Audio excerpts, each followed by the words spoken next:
Педагогикалық оқу орнын бітірген соң жұмыс іздеуге кірістім. Бірақ балабақшадағы төлейтін айлық анамның емінің ақысына жетпейтін болған соң басқалай жақсы айлық төлейтін жұмыс іздестірдім. Солай бір танысым арқылы қалада бір байдың жеке бала күтушісі болып жұмысқа тұруға келістім. Анамды Аллаға аманаттап, шабаданыма заттарымды жинап қалаға келген едім. Айтқан мекенжайға келіп тұрмын. Өз көзіме өзім сенбей, қайта-қайта мекенжайға қарап қоямын. Дәл өзі. Алдымда оюлы дарбазаның арғы жағында екі қабатты керемет сәулетпен салған үй тұр. Үйге тамсанып қарап тұрғанда, дарбазаның жоғарғы жағында екі камера өткен-кеткенді түсіріп тұрғанын байқап қалып, ашылған аузымды жауып, өзіме келіп, ішке кіруге дарбазаны ашу үшін не істерімді білмей шұқыланып кеттім. Ары-бері өткен адамдардан ыңғайсызданып қоямын. Бәрі маған қарап күліп кетіп бара жатқандай. Ауылдағы үйреніп қалған дарбаза болса, аяқпен бір теуіп кіре беретін. Бұл бәлені тепсең, сигналы бақырып кетіп, тоқ бірдеңеге соғылып қалам ба, я болмаса күзетшісі келіп ұятым шығама деп қоямын. Ерекше кнопка іздеп, есім шығып жарты сағат тұрдым.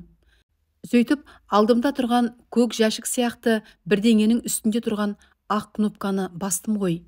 Ішімнен мынандай үйде тұрған адамдар не ішіп, не жейді екен деген сұрақ тұрды. Келіп кетіп жұмыс жасағаным жақсы еді, бірақ тұрып жасасаң қымбат төлеймін деген соң келіскен едім. Бір-екі дыңылдаған соң орта жастағы әйелдің даусы шығып, аты жөнімді сұрады. Толық танысқан соң есік кілттен босай сала заттарымды сүйреп, дәу қызыл есікті итере ішке кірдім. Дарбазаның ішіндегі көріністерді көргенде тіптен есім кетті. Құлағы қалқиған, қаңғыбас иттерге қарағанда әлде қайда күтілген екі сары ит орнынан тұрып, қырылдаған даусыменен үріп, тіксініп қарап тұрды. Ол иттердің жататын жері ауылдағы менің үйімнен әлде қайда әдемі екенін аңғардым. Жан-жағыма тамсана қарап келе жатқанымда, аспаз формасын киген, шашы ақшылдау, көзілдірік таққан тәте есік алдынан күтіп алды. Тәте ештеңеге назар аудармай бірдеңелер айтып, алдыға қарай жүріп барады. Үйдегі әдемі жиһаздарға қарап таң қалмау мүмкін емес. Тәтенің бір сөзін естіп, екіншісін естімеймін. Басым айналып, құдды бір сарайға келген сияқтымын. Ақырын жүріп, тәтейдің артынан ас үйге ере келіп, орындыққа отырдым. Ас үйде не жоқ десеңізші. Құдды ыдыс сататын базардың бір бутигін көшіріп әкеп қойғандай. Тәте үйреніп қалған ісін жалғастырып, титықтап, бірдеңелер істеп, арасында маған сұрақ қойып қояды. Өзі осы үйде аспаз болып жүргеніне 3 жылдай болыпты. Бір баласы бар, үйленген екен. Әңгіме арасында өзі жайында да айта жүріп, сөзін жалғай, тез үйреніп кетесің. Бастысы, анау ұл мен қыздың көңілінен шықсаң болды. Тырысамын, деп сөзім үзіле шықты. Өзім біраз қобалжып тұрмын. Үй әдемі болғанымен ешқандай жылулық сезбедім. Бір түрлі суық тартып тұрды. Тәте ежектеп жүріп, төменгі қабаттағы бұрынғы бала күтуші тұрған бөлмеге алып келді де, осы енді сенің бөлмең, заттарыңды жайғастырып, ас үйге келерсің. Кеште батып қалған екен. Қазір оларда келу керек. Мен ас қамына кірісейін. Дастархан басында балалармен таныса жатарсың. Айтпақшы, ұмытпа, балаларға анасы жайында әңгіме қозғаушы болма. Ол тіпті қожайынға да ұнамайды. Ұмытып кетіп жүрме, деп ескертіп шығып кетті. Мақұл деп қала бердім. Тәте кете диванның үстіне шалқамнан түсіп жата кеттім. Шағын бөлменің іші сондай тартымды. Тіпті теледидар да қойып қойған. Жуынатын бөлмесі, әжетханасы да бөлек. Бөлмеде еркін қалғанмен әр затты мұқият көріп шықтым. Кейін душқа түсіп, реттеліп болған соң ас үйге қарай келген едім. Тәте де дәмді тамақтармен толтырып, үстел жасап қойыпты. Көмектескім келіп еді, бізде әркім өз жұмысын істейді. Олар келді. Осы жерде отыра тұрсаң болады деп, бөлектеу жерде тұрған диванды меңзеді. Көп өтпей 6 жасар ұл баланы ертіп, кішкентай қызды мойнына көтерген ұзын бойлы, арықтау, денесі ірі, қасы көзі қара ер адам ас үйге кіріп келді. Сондай сымбатты болатын. Бір көргеннен айтарға сөз таппай, тілім байланып тұрып қалдым. Бетім қызарып, ыңғайсыз жағдайға түскен адам сырт көзге ерекше көрініп қалса керек. Аспаз тәте бірден сөз бастап, Бала күтуші қыз ғой, өзіңіз айтып едіңіз. Иә, қош келдіңіз. Иә, келдім, қош келдім деп мұрнымен сөйледі міңгірлеп. Өмірімде бірінші рет осындай ыңғайсыз жағдайға тап болдым. Сол кездегі бейнемді қазір көз алдыма елестетсем, өзіме өзім жыным келеді. Уақытты кейін шегіндіріп, сол жерді түзеп қайтадан алдыға жүргізетін машина болса қуана келсер едім. Ол кісі да менің біртүрлі болып қалғанымды аңғарса керек, қызын орындыққа отырғызып жатып, «Лиза, қазір саған күтушің тамақ береді», деп маған қарады. Қожайынның әр қимылына қарап тұрған менің әрекетімді, тәтенің ерекше тәрелкеге құйылған сорпаны, «Мына тамақты суытып бер» дегені бұзып кетті. Тәрелкені алып, қожайынның жанында отырған қызына тамақ бергенше қара терге түстім. Ұлы екеуі ерекше шанышқы, қасық, тәрелкемен үнсіз әдеттегідей тамақ ішіп отырғанымен, арамыз 2 қадамдай жер болғандықтан, ол кісінің сепкен әтірі, ерекше энергиясы маған әсер етіп тұрған еді. Лизаға тамақ беріп бола, олар да астарын ішіп, қожайын орнынан тұрып жатып, «Есіміңіз Айша, иә?» «Иә». Асыңызды ішіп болған соң, Лизаға ертегі кітап оқып беріп ұйықтатып, ұлым Ақжанды да төсегіне жатқызып, бәрі біткен соң менің жұмыс кабинетіме көтеріліңіз, деп шығып кетті. Ол кісі кеткен соң рахаттанып, алдымдағы асты опырдым-ау. Әбден қарным ашқан екен. Лиза сондай әдемі қыз, әңгіме айтқанды ұнатады. Аздап ойнатып, түн болған соң ертегі оқып беріп төсегіне жатқыздым. Ол ұйқыға кете Ақжанның бөлмесіне кірген едім. Ол компьютерлік ойын ойнап жатыр екен. Мен байқамаған адамдай кейіп таныттым. Бірге ойнайық дегенімде қабағын түйіп бір қарап, мені кері итерді, түк болмағандай ойынын жалғастырып кетті. Не айтарымды білмей біраз отырдым. Кейін телефонымды алып келуге төменгі қабатқа түскенде қатты айғайлаған әйел адамның дауысын естідім. Өте жақын естілді. Сондайда неше түрлі елес бірдеңе есіңе түседі ғой. Үрейге берілмеуге тырысып, назар аудармай өте бергенімде тағы да одан да қатты шықты. Бұл жолы назар аудармауға болмады. Бөлмеге кіріп төсек үстінде тұрған телефонымды алып, жүгіре үстіне шығып едім, қожайын да ентігіп үстінде тұр екен. Қайдан шыққаны белгісіз. Қабағы түйіліп, ентіккен дыбысы естіледі. Түрі сұрланып кеткен. Мені көріп, беті басын түзей, «Екеуін ұйықтатыңыз деп едім ғой. Осында не істеп жүрсіз?» деді айыптай сөйлеп. «Лиза ұйықтады. Ақжанды енді ұйықтатайын деп жатқанмын». «Жақсы, бара беріңіз. Ол компьютерде көп ойнамасын. Бірдеңе қылып, тез жатқызыңыз» деп сөйлеп бөлмесіне кіріп кетті. Жақсы деп таңдана Ақжанды ұйықтатуға кеттім. Оны ертең саябаққа апарамын деп әзер көндіріп ұйықтаттым. Ойым 10 бөлінді, санамда сан сұрақтар. Не болып жатқаны түсініксіз. Ақжанды ұйықтатып, бөлмеден шыға құжаттарымды әкеліп, қожайынның жеке жұмыс бөлмесінің алдына келіп есік қақтым. Іштен кір деген дауыстан кейін ақырын есік аша ішке ендім. Бөлме іші ала көлеңке. Столдың үстінде қол лампа ғана жанып тұр. Алдындағы қара диванды меңзеп отыруға ұсынды. Өзі орындығын үстелге жақындатып, екі қолының саусақтарын бір-біріне түйістіре үстел үстіне қойып ыңғайланып отырды. Мен қожайын нұсқаған диванның шетіне сырғып түсіп кетердей ілініп отыра, қолымдағы медициналық кітапша бар, дипломның көшірмесі бар, бәрін алдына қойып, екі тіземе қолымды сүйеп қоя, құжаттарды мұқият тексеріп жатқан бастыққа қарап отырдым. Кенет жарық қожайынның қолының үстіне түсіп, жаңадан пайда болған тырналған екі сызықты көрдім.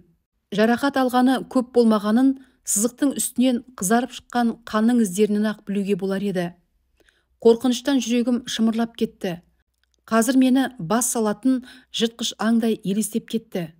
Солай қожайынға қарасам, жайбарақат қағаздарды парақтап отыр. Бәрімен танысып болса керек, құжаттарды алдына қойып жатып, «Өте жақсы Айша, айлық жалақың 300 000 теңге болады. Тек балалармен ғана жұмыс жасайсың. Оларды толық саған сеніп тапсырсам болатын сияқты. Таңертең Ақжанды мектепке жүргізушім апарады. Түсте алып келеді. Ол аралықта сен Лизаға көңіл бөлесің. Аптасына бір рет демаласыз. Басқа да сұрақтар болса бірге талқылаймыз. Боссыз». Барлық айтқанына жеке пікір жоқ адамдай басымды изеп келісе бердім. Сондай өзіне сенімді әрі сымбатты жігіт. Жамандыққа қиғым келмейді. Бәрібір бір оймен ақтап аламын. Соған қарағанда басым кетіп қалған сияқты. Тіпті алдында қалай отыруды да білмедім. Кабинеттен шыққан соң еркін тыныс алдым ғой деймін. Бір уыс болып отырамын деп дем жетпей қалғандай болды. Анандай айлықты естіп көрмегенмен іштей қолпаштап қойдым. Бір сәт бағанағы ойларымды ұмытқандай болып, солай бөлмеме кіре рахаттанып ұйықтап қалыппын. Лиза келіп есік ашып, маған қарап тұрғанда бірақ ояндым. Таңғы астан кейін Лиза екеуміз ойынға кірістік. Кешегідей емес, үйдегі заттарға көзім үйрене бастады. Лиза ішіп отырған йогуртты жерге төгіп алды. Соны сүртуге шүберек іздеп жүріп, баспалдақтың жанында қара құлып салынған ақ есікті көрдім. Кеше түнде мен үстіне жүгіре шыққанда, қожайын осы есіктің алдында тұрғаны ойыма оралды. Анау шыққан әйел даусы осы есікпен байланысы бар сияқты көрінді. Бір жасырған құпияның бары анық еді. Түскі аста тамақ ішіп отырып, аспаз тәтеден, «Тәте, баспалдақтың жанындағы есікке неге құлып салынған? Ішінде соншалықты не бар?» «Дұрысы оны ұмыт, осы айтқаның арамызда қалсын. Ол есікке тіптен жақындаушы да болма», деп көзін бақырайтты. Жарайды деп үнсіз келіскеніммен, ол есіктің арғы жағында не бары менің қызығушылығымды оятты. Күндер жалғасын тауып, күндегі ісім күнде қайталанып жатты. Анау есіктің күндіз ашылмайтынын түсіндім. Бір күні сол әйелдің даусы қайтадан шыққандай болды. Ұйқы киімімнің үстіне орамал іле салып, баспалдақпен ақырын көтеріліп, жан-жағымды аңдай жүріп, жақындап жаңағы есікке келдім. Жартылай ашылған есіктің ар жағы тас қараңғы. Есікке жақындаған сайын жүрегім дүрсілдеп кетті. Арғы жағынан бір аппараттың зылдаған даусы ғана естіледі. Енді жақындап есіктен сығалай бергенімде, арғы жағынан дүрсілдетіп жүріп келе жатқан адам аяғының дыбысы естілді. Артқа бұрылып, баспалдақтың астына жасырынып үлгердім. Ішінен шыққан қожайын жан-жағына бір қарап, есікті ақырын жауып, әдеттегідей қара құлыппен бекітіп үлгерді. Кілтті халатының қалтасына салып, ұйықтайтын бөлмесіне қарай кетті. Сәл қалғанда ұсталып қалудың азақ алдында қалдым. Басқан аузымнан қолымды алып, жаймен дем алып, астындағы бөлмеме түсіп келемін. Аяқ қолым дірілдеп, өзіме келе алар емеспін. Бөлмеме жеткен соң еркін дем алып, жаңағы жағдайды қайта елестеттім. Менің ойымша, қожайын жасырын бір іспен айналысатын сияқты. Әлде біреудің қызын ұрлап кетіп, қамап ұстап, ақша талап етіп отыр ма? Мүмкін ғылыми зерттеу жасап жүрме екен. Анау бір көрген фильм кейіпкерлері есіме оралды. Жасырын зертханада адамды өзгертетін бірдеңенің сынағын жүргізбек болып, жас қыздарды ұрлап кететінше. Еріккен байлардан бәрі шығуы мүмкін. Мен бәрібір не екенін білмей қоймаймын деп, өзімді әлемді құтқарайын деп жатқан ағылшын фильмдерінің кейіпкері сезініп кеттім. Солай таңды көзбен атырдым. Таңның атысымен, күннің батысымен аңдитыным бір есік. Кейде сол баяғы әйел адамның дыбысы шығатын. Алғашқыда есіктің алдына жақын барудан жүрексіндім. Жұмысқа да үйренген сияқтымын. Алаңсыз қайталанып жатқан бір тіршілік. Бастық та үйіне келеді, жұмысына кетеді. Лиза маған бауыр басып үлгерді. Ал Ақжан болса түрлі қылық шығарып, кейде мені ұстап беретін. Ол баланың ішінде өмірге деген өкпе реніші бар сияқты. Бүгінде сол әдеттен таймай Лизаны есік алдына шығарып, ойнатып отырмын. Шөл қысқан соң Лизаға осында ойнай тұр, су ішіп келейін деп жүгіріп ішке ендім. Аспаз тәте түскі ас дайындайтын уақыт еді. Ас үйде болмай шықты. Тамақ дайын тұр. Кастрөлдің қақпағын ашып кеткен екен. Енді ғана ыдысқа тамақ құйғандай сыртына тамшылап аққан сорпаның дақтары тұр. Біреу артымнан итеріп жүргендей ойымда ештеңе жоқ. Құлып тұратын есікке келдім. Өмірі ашық тұрмайтын есік жартылай ашық қалыпты. Ойланбай ішке ендім. Баспалдақтан төмен түсіп келемін. Қабырғада кішкентай светтер жанып тұр. Төмен түскен сайын қорқыныш пен қобалжу бойымды билеп, аяғым тартар емес. Сонда да ойымдағы сан сұрақтың жауабын білу үшін алға ұмтылдым. Баспалдақ бітіп, аппарат пен бір төсектің басы қылтиып шыға бастағанда, Кенет тоқтап, бұрыштан сығалап тұрған сиырдай басымды қылтитып қарадым. Төсек үстінде ақ пижама киген бір әйелге аспаз тәте тамақ беріп отыр екен. Бөлме іші аядай ғана. Толық қарай бергенде аяғым сырғып кетіп алдарына құлап түстім. Мені көрген әйел бірдеңе болғандай айғайлап, шаштарын жұлқылай маған қарай атып ұмтылды. Есім шығып, алды-артыма қарамай тұра қаштым. Артымнан қуған сияқты болғанымен, бөлмеден шығар ас үйге бет алып, сол жердегі заттарды қирата бастады. Газдың асты толық өшпеген екен. Сорпаның майына от тиіп, жанындағы құрғақ орамалға тиіп, ас үй көк түтінмен жартылай отқа оранды. Қорқып тұрсам да, аузымды баса ас үйге кіріп, әйелді құтқармақ болдым. Бірақ ол мені күтпестен ашық тұрған терезеден секіріп кетті. Сол аралықта тәте өрт сөндірушілерді шақырыпты. Жан-жақ көк түтінге оранып, ас үйден шыға есімді жоғалттым. Ояна келсем, бөлмеде жатыр екенмін. Жанымда тез жәрдем дәрігері, аспаз тәте мен қожайын отыр. Мен есімді жиған соң, жағдай бір қалыпты деп, анықтама жазып беріп, кетуге жиналып жатты. Бірден қожайынға кінәлі адамдай қарадым. Көңілі алаңдаулы көрінді. Көздеріміз түйіскенде, оның жан дүниесін түсінгендей аяушылық сезім оянып кетті. Төсектің төмен жағында отырған аспаз тәте қолымның үстінен бір-екі рет қысып, Лизаны ертіп, бәрі бірден жапа-тармағай шығып кетті. Кеште батып қалыпты. Төсектен тұрып едім. Аздап басым айналғаны болмаса, өзімді бір қалыпты сезіндім. Душ қабылдап, ретке келген соң бөлмеден шығып, баспалдақпен жоғары көтерілдім. Бірден құлып салған есікке көзім түсті.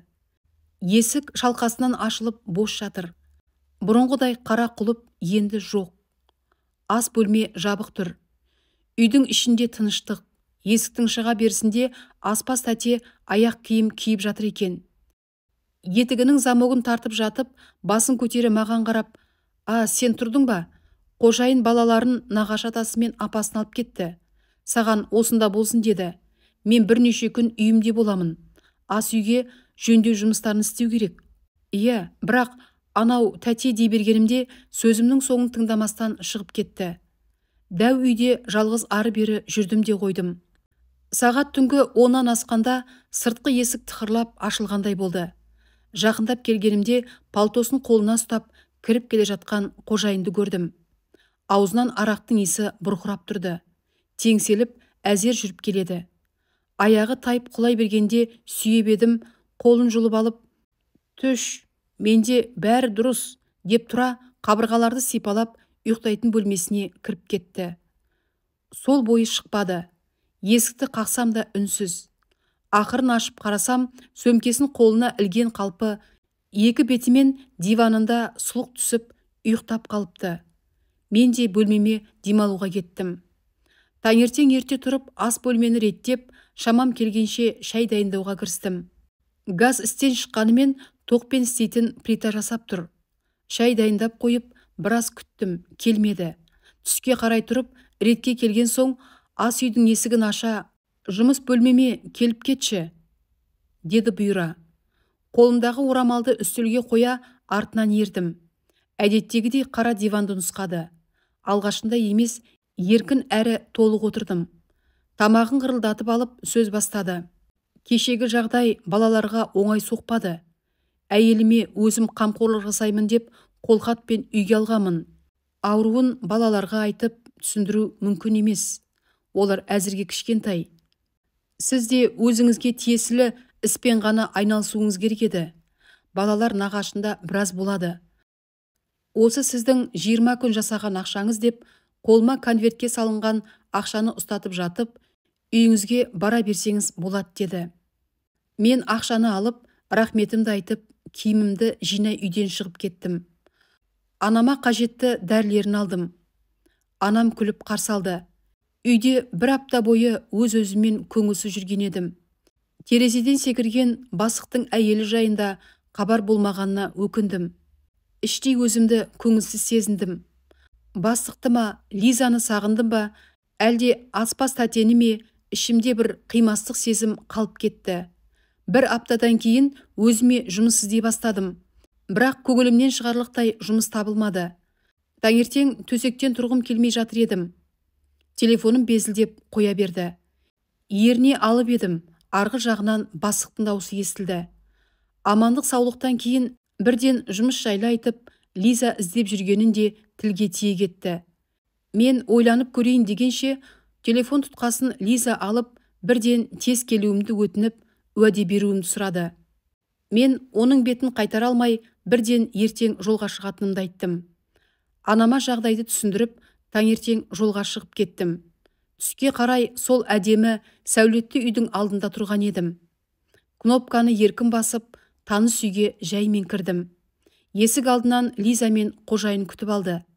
Лиза атымды атап, жүгіре мойныма асылды. Мен Лизаны құшақтап көтеріп жатып, қожайынға қарап едім. Ол да маған қарап күліп тұр екен.